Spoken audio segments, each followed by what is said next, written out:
as House Republicans consider slashing billions in Medicaid during budget negotiations. Will the island's only public hospital that's already faced with a reimbursement disparity be able to withstand it?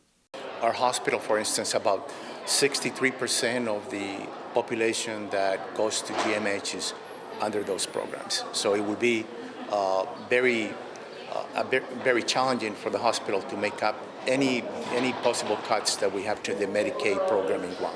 Calvo Select Care Health Plan Administrator Frank Campillo addressing the challenging state of healthcare to Guam Chamber of Commerce members at their latest meeting. He estimates 63% of Guam Memorial Hospital patients rely on Medicaid and Medicare. Medicaid covers low-income individuals and people with disabilities, while Medicare covers those 65 and older. When 63% of your customers are underpaying you, then no matter how good you are, you're going to be in a deficit year in, year out.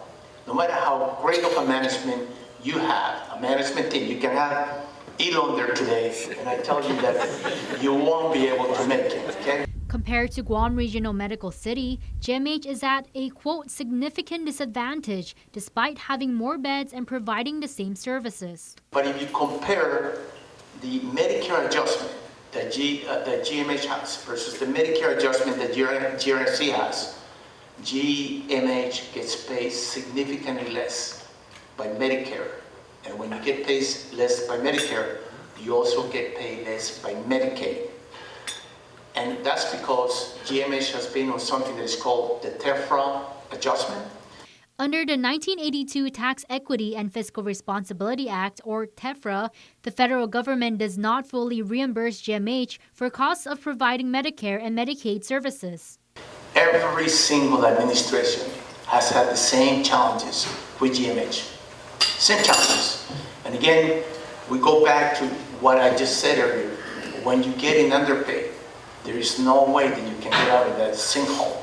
You will continue to sink. And especially if we go into a mode of reducing expenditures and reducing the Medicaid program.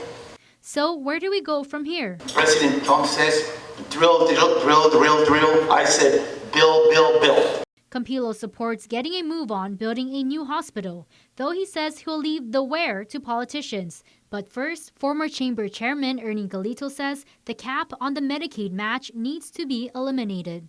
I think the Chamber and other organizations should be lobbying to do those two things in Washington, D.C.